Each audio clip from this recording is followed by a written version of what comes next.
Раното откривање на ракот на дојка е предуслов нели за болест, односно предуслов за успешно лекување на оваа болест. Токму за ракот на дојка, за дијагностицирањето, за тоа кои се првите симптоми и кога треба да се обратите на лекар.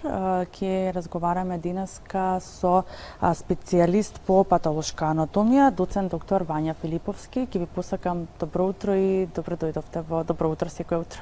Добро утро, благодарам на поканата. Ќе споменам тука дека ќе можат и гледачите да се приклучат, доколку имаат некаква прашање или нова тема за докторот, слободно може да се јавите и да го поставите прашањето, тој со задоволство ќе ви одговори. Докторе, најпрво еве знам дека многумина нели од жените знаат нели како треба да си ги проверуваат зградите, меѓутоа колку често треба да го прават тоа и на кој начин да си ги проверат градите? Добро е тоа што карциномот на дојката лесно може да се палпира од страна на пациентката, на жената, бидејќи е орган кој е многу лесно достапен и со многу лесни маневри може да се напипа грудка. А и само прегледот е најдобриот начин да се постави сомнеж за појава на карцином на дојка, од проста причина што секоја жена си ги знае дојките и ако примети некакви промени, многу лесно може и најадекватно знае да ја опише промената, дали чувствува тврдина, дали таа тврдина е фиксирана за околното ткиво, дали е подвижна, дали тврдината се менува во однос на менструалниот циклус, дали стои, дали расте, значи работи кои што, да речеме, на физикален преглед друг доктор не може да ги знае, не може да ја знае целата динамика на појава на грудката. Затоа жената со само преглед може да процени дали има појава или не на грудка, која што е, да речеме, првиот и единствен, да речем, симптом за појава на карцином на дојка. Има начин како тоа се прави, рацете се ставаат зад глава, се палпираат сите квадранти, ги викаме, дојката е поделена на 4 квадранти. Обично во горниот латерален квадрант или према пазувата се наоѓаат 50% од туморите. Со затегање на пекторалната мускулатура, враќање на рамото наназад, може да се утврди конзистенцијата, односно може да го затегнеме ткивото, да видиме дали е грудката фиксирана и така натаму. Тој преглед содржи и преглед на мишки, затоа што карциномот на дојка прво метастазира во аксиларни лимфни јазди, односно во лимфните јазди на мишката. Што е клучно за рано откривање на карциномот, а се разбира со тоа нели и спасување на живот? Значи, само прегледот на пациентката е најклучен. Алармот дека нешто се случува треба да го даде самиот пациент. Бидејќи, рековме, орган кој што е достапен многу лесно за палпација и самата жена почувствува дека нешто се случува. Треба да се појави на преглед кај матичен лекар. Матичен лекар може да го направи истиот, да речеме, физикален преглед и доколку процени дека нешто се случува, се праќа на радиолог. Радиолог е, да речеме, првата точка која што ќе даде ориентир каде понатака треба да се движи случајот. Со радиолошки техники како ултрасонографија, ехо, значи, или мамографија, може да се види, да се сними дојката и сега радиолозите врз база на тоа што го гледаат, проценуваат за какви типови на промени станува збор. Например, многу е алармантен знакот кога ќе видат микрокалцификати, значи мали калциумови депозити во ткивото на дојката, кои што можат да бидат асоцирани со карцином, но и не мора. Значи, во принцип, радиологот дава некоја ориентациона дијагноза, дека може да има карцином, високо суспектно е, или е, да речеме, сигурен дека е карцином, но потврдата мора да се даде од страна на патолог, значи потврдата ја даваме ние патолозите. Така, докторе, кои се првите симптоми покрај тоа што кажавте дека може да се напипа нели грудка во градата? Кои се други симптоми кои што првично се појавуваат дека нешто не е во ред и дека нешто се случува со нашето тело? Се ако кажам дека нема симптоми први освен грудка, мислам ќе биде малце збунувачки. Значи грудката не боли, Може да се напепа, може да не се напепа, значи затоа е подмолна болеста, не дава симптоматологија, а веќе има настанато, да речеме, карцином, односно тумор на дојката. Други симптоми се поврзани со метастатски депозити. Дали ме разбирате кога е расширена веќе болеста? Например, ако е расширена во пазовите, имаме оток на пазовите, може да има и црвенило, секундарна инфекција на туморот. Ако е веќе расширена и по коските, може да има болки по коски, бидејќи од далечните метастази дојката првично метастазира во коски. Така, каде е улогата на патологот во диагностиката и терапијата за карцином на дојка? Значи, стигнавме до тоа дека радиологот ќе се посомнева. Радиологот прави биопсија, така наречена дебелоиглена кор биопсија, каде со помош на дебела игла зема парче ткиво од суспектната промена и тоа ни го праќа нам патолозите на анализа. Ние треба, во база на тоа што ќе го видиме, да поставиме диагноза дали е тоа карцином, односно дали е малигна болест и што повеќе информации треба да дадеме на тоа парче од ткиво во смисол да се постави диагноза за хистопатолошки тип на туморот, да се укаже на агресивноста на туморот, постојат добро, средно, лошо диференцирани тумори.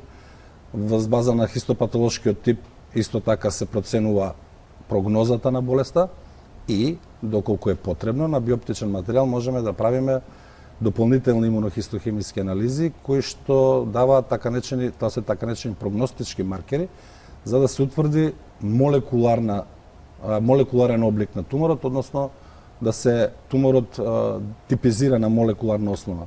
Тоа е новата револуција во, да речем, патологијата заедно со онкологијата, бидејќи се истражува се повеќе и повеќе каква има антигена експресија самиот тумор и се бара, врз база на таа антигена експресија се прави така наречена моноклонална терапија за индивидуална таргет терапија за секоја пациентка посебно во зависност од антигениот профил. Бидејќи е, да речеме, дојката хормон одговорен орган, односно зависи од хормонален раст, првично се испитува дали е хормон зависна неоплазмата и до кој степен, а потоа се гледа дали е агресивен туморот и на крајот се прави една нова метода, односно не е веќе толку нова, се испитува експресија на HER2 рецептор на површина на клетка. Врз база на тоа ќе се утврди ако клетката клетката има експресирано големо ниво на тој рецептор, се дава посебен тип, посебен лек наречен херцептин, како таргет терапија према туморски клетки кои се одржат с големена експресија на HER2 рецептор.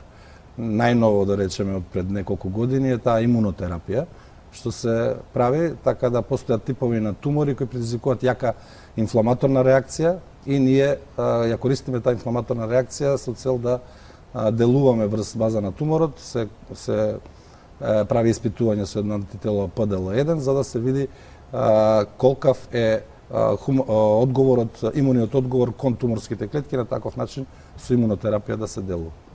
Кои се причините, докторе, зашто се појавува карцином на дојка?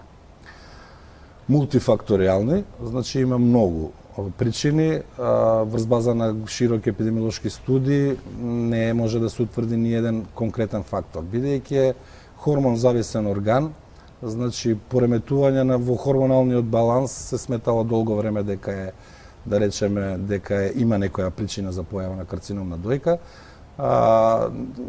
Понатаму утврдено е дека карциномите на дојка почесто се појавуваат кај жени кои не раѓале или касно раѓале и кај жени кои што не доеле. Значи, тоа се епидемиолошки анализи на големи кохорти, значи на голем пул на пациентки. Причините подетално зошто е тоа така не се најдени, се смета дека е некаков хормонален дисбаланс и нормално, како и за сите други тумори, нели, фактори на средина, стресен живот, пушење и така натаму. Така во светот се поголема е бројката на кај млади пациенти кои што се појавува оваа болест, ако можеби порано нели важела за негде плюс 40 години, сега границата е навистина доста намалена. Каква е ситуацијата кај нас? Се уште важи тоа правило, дека и после 40-та година најчесто се појавува заболувањето, но факт е дека се помлади пациентки откриваме, каде се појавува карцином на дојка. Во книгите, па и во наше искуство, кажуваат дека подобрата диагностика, самосвесноста, раниот преглед доведува до тоа некој тумор да се открие порано. Во минатото, заради тоа што не било толку диагностиката развиена, истите тие тумори се диагностицирале, да речеме, 5, 6, 10 години покасно, па затоа ги ставаме пациентите во таа група. Сега, заради многу понапредните радиолошки техники и исто така револуцијата во молекуларна патологија што ја ние работиме, се откриваат многу рани лези, па се откриваат и, како да кажам, преканцерозни лези. Значи, сега ние почнуваме да откриваме кои промени морфолошки во ткивото на дојката се еден чекор пред настапот на карцином. И така се утврдува, односно, да кажам, може да се превенира болеста, а уште една работа, ако карциномот се фати многу мал, значи, да речам грубо негде под 1 сантим до 1 сантим, се смета дека е тоа излечлива болест. Нормално не зависи само од големината, зависи од хистолошкиот облик, агресивност и така натаму, но во принцип мали тумори што се откриваат порано со радиолошка анализа и се потврдуваат патохистолошки, ако се извадат радикално на време и со евентуално превентивна онколошка терапија, може да се смета болеста за излечива. А кои се факторите за тоа што се помлади жени и девојки заболуваат од оваа болест? Ова што го спомнав во врска со раната диагностика, но од друга страна и начинот на живот. Тоа важи за сите карциноми, не можам ја да послушам посебно за карциномот на дојката. Видовме кои се факторите околу хормонски дисбаланс, околу доењето, раѓањето и така натаму, кои што, да речеме, протективно делуваат врз појава на карцином на града. Не е утврдено на кои све принципи тоа се базира, но тоа е фактот. Од една страна е раната диагностика, од друга страна е стресот, овој начин на живот, лоша исхрана, загаден воздух и така натаму. Така, постои ли превенција од заболување од рак на дојка? Може ли нешто да направиме за да го спречиме? Превенција, како што видов, како што кажавме претходно, да се фати рано. Значи, за појавата на канцер воопшто на дојка, правилата важат и за другите канцери. Но, ако постои самосвесност, само преглед, рано откривање на болеста, на радиолошка основа и потврда од патохистологија, ако се направи радикален хируршки третман од страна на торакален хирург да се отстрани, да речем, ако е мала може да се направи квадрант ресекција, мал дел од градата да се извади, не целосно, и ако нема проширување во околните лимфни јазли, може да се фати рано, па дури да се излечи. Добро е тоа што со развојот на радиологијата се фаќаат мали промени на микроскопско ниво, кои што и ние патолозите како со голо око не можеме да ги видиме. Кога ќе ги ставиме на микроскоп, ги откриваме тие, ви реков, лези пред почеток на самиот канцер. Значи како хиперплазија на епител, дуктална лобуларна хиперплазија, со атипија, папиломи, склерозирачки аденози, се тоа, да речеме, чекори пред појава на канцер. Ако се извади подрачјето кое што е зафатена со таква преканцероза, се смета дека може да се, да речеме, не може со сигурност да се каже дека нема да се појави канцер, но подрачјето кое што е склоно да развие канцер ќе се отстрани и на некој начин, еве, тоа е превентива за појава на канцерот на дојка. Каква терапија следува после ова? Доколку рано откриеме, може да се извади, што следува после тоа? Значи, диагнозата која ќе дадеме ние на кор биопсија дека е тоа карцином, битно е да се знае кој тип на карцином е, хистопатолошки, и да се знае која е агресивност. Врз база на тие елементи, ако тоа се поврзе со радиолошкиот наод, каде што хирургот има прегледност на големината на туморот, тогаш може да се направи проценка од страна на торакалниот хирург за каков тип на интервенција ќе прави. Дали ќе ја отстрани целата дојка, заедно со аксиларното ткиво, дали ќе отстрани само самиот тумор, тоа се вика туморектомија, лампектомија, или ќе отстрани квадрант од дојката, најчесто горниот латерален квадрант, рековме, и тогаш тој материјал повторно се носи кај патологот, ама ние сега го имаме целиот тумор и имаме целата околина. Сега можеме да дадеме многу информации во смисол да се потврди патохистолошкиот тип, да се одреди стадиумот на болеста, значи проширеноста. Стадиумот на болеста зависи од големината на туморскиот јазвол и од проширеноста во регионалните и, да речеме, далечни метастази. Врз база на тоа ние го даваме стадиумот на болеста и потоа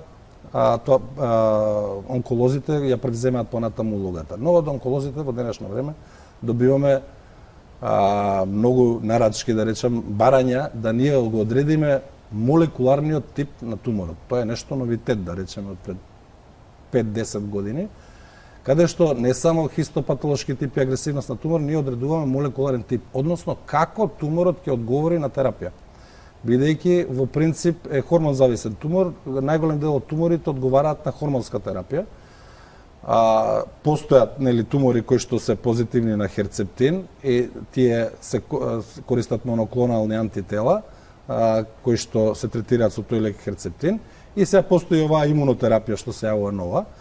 Ние правиме еден сублимат од сите тие податоци кои се потребни. Значи ги одредуваме експресијата на антитела, естроген, прогестерон, херцептин, значи епидермален фактор на расоја на површината на клетката, ППС3 протеинот, екадерин, во однос на тоа да знаеме дали е лобуларен или дуктален, и пролиферативниот индекс. Базирано на тоа се прави молекуларна субтипизација, ги има следниве категории: луминал А, кој што е најдобро реагира на хормонска терапија и најспоро расте и е најблагодарен за лечење. Постои луминал Б, тип кој што има послаба хормон експресија, но сепак е хормон зависен тумор, а има поголем пролиферативен индекс и тие се поагресивни тумори.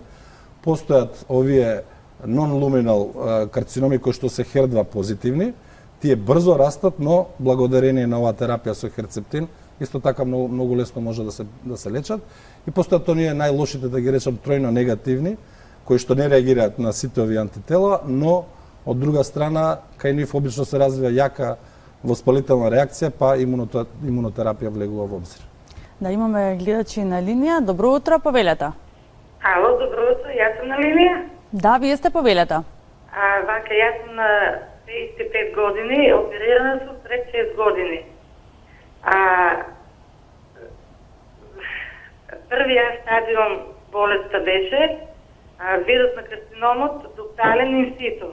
Примав 25 зрачина и сега сум на тазетарна терапија, анастразол, таблетки. Па ме интересира, вака осеќам слабост на телото и болки у костки. Правев скен на костите, уште од почетокот се оперирав после терапијата. Па ме интересира, што може да биде тоа? До сега правев тумор мајчери, добро е, одам крвна анализа, правев пред недела време, добро. Сега имам пас снимање, правам 2 пати во годината ехо и една шомографија. Слабост на телото осеќам и болки у мускулатурата. Ви благодарам. Ви благодарим и вам на јавувањето. Бидејќи првиот стадиум, ова е еден од тие случаи кога е рано фатено, тоа значи дека е туморот помало од 2 сантими и дека нема метастаза, иначе не е инситу, него е инвазивен, бидејќи е првиот стадиум, но е многу мал. Не е проширен во регионалните лимфни јазди. Операцијата била успешна и после тоа следело третман. Третманот, како таков, онколошката терапија може да предизвика овакви сайд ефекти, да речем, нус ефекти, но од друга страна, најдобро да се знае дали болеста е вратена, е повторно радиолошки да се види местото каде што е направена операцијата, затоа што може да настанат рецидиви на местото каде што е операцијата, и нели со скен на коски да се провери да нема метастатски депозити по коскениот систем, бидејќи прво место за далечни метастази на туморот е тој. Јас знам дека се тие онколошки терапии тешки за поднесување, тоа треба да се консултира со онколог. Од друга страна, ние имаме случаи од наша пракса што гледаме да долготрајна онколошка терапија држала болест во ремисија долги години, за да после прекинот на терапијата, дури по 7-10 години, повторно се врати болеста многу поагресивна, така да тука треба да се прави еден баланс, а за одговор за што би значило тоа, односно тие ефекти што ги има пациентката, онкологот треба најдобро да каже, во зависност од тоа за кој тип на терапија е примал. Да, се надевам дека докторот добро ви одговори, дека сте задоволни со одговорот. Имаме уште еден гледач на линија. Добро утро. Добро. Повелете.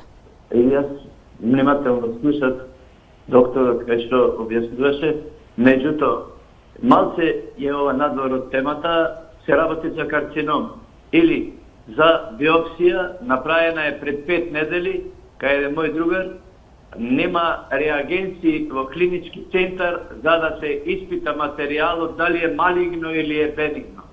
Што правиме сега со тој случај, што ако се закасни може да појди од простатата на коските или било каде. Реагенции нема 5 недели.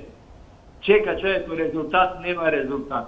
Се извинувам што е надвор од темата, може ќе слушни некој па ќе се заинтересира таму да набава реагенции. Тоа беше прашањето. Да, за жал тоа се случува во јавното здравство. Докторот мислам дека не може да одговори на ова затоа што доаѓа од клиничката болница Аџи-Баџан Систина. Добро, јас потекнувам од јавното здравство, ја пред 10 години, да речем, сум отишол во приватно здравство, ги знам проблемите. Да. Ние сме патолози мали, ние соработуваме меѓу себе, кога си имаме проблеми, кога се консултираме, нашата работа не трпи импровизации, значи ние мораме да бидеме точни, ако не сме сигурни во наша диагноза, ние постојано си контактираме со нашите колеги од јавното здравство и од другите приватни установи, така да мислам дека ќе се излезе во пресред, нека се обрати пациентот кај, да речеме, патологот кај кој што се наоѓа, да речем, ткивото, ќе се најде начин како да се помогне. Докторе, како би ги советувале сите оние пациенти, пациентки кои што, еве, веќе го поминале оној постоперативен или период, што треба да прават после тоа? Значи, повторно ќе кажам, базирано на овие искуства што сме ги имале за прекидна терапија и повторно враќање на болеста, треба да се строго придржуваат на правилата кои што ќе им ги зададе онкологот. Значи, хирургот ќе ја направи својата операција, понатаму пациентот продолжува на онколошка терапија. Знаете, кога постојат тумори, тие ќе бидат излечени, после некој време ќе има ремисија. Тогаш пак се прави, да речеме, биопсија. Тоа пак доаѓа кај нас. Ние сега може да откриеме да речам, ист тип на тумор во однос на молекуларна типизација и во однос на хистопатологија, но може да имаме разлики, да стане туморот поагресивен, порезистентен. Тогаш повторно онкологот ја менува терапијата врз база на тоа што ќе даде информација патологот. Значи, тоа е континуирана борба и мора така да го разберат тоа, дека не треба опуштање, постојани контроли како што се советуваат и ако се појави некаква ремисија, повторно биопсија, повторна анализа на туморот, молекуларен профил, за да се знае дали треба да се продолжи со иста терапија, да се појача или да се смени од страна на онкологот. Да, и за крај би ве прашала, веќе 2 години ли живееме во ковид пандемија, ковидот на почетокот навистина доста, мислам дека ги уплаши сите овие пациенти кои што боледуваат од било каков карцином, па кој е вашиот совет до пациентите? Па мојот совет е дека да, ковид е сега, да речеме, нешто ново се случува, ама тоа не значи дека другите проблеми во животот ги нема и никако не сме да трпи одлагање некаква озбилна работа како малигна болест. Значи, све е во ред, да се држат до протоколите за ковид, но никако одложување на прегледи, на операции, затоа што времето е, како да кажам, најскапото нешто што го поседуваме. Ако се одложи некоја работа, може да речеме да порасне туморот до граници кои што не може да се оперира и тогаш ќе има лоши последици. Затоа мојот совет е да ковид што постои ковид, но да си го тераат животот понатака, односно постојани прегледи, да на тоа не смее да се штеди. Така, докторе, се надам дека одговоривме на голем дел од прашањата кои што си тоа како од голем јавен интерес за сите граѓани. Ви благодарам на гостувањето. Ви благодарам.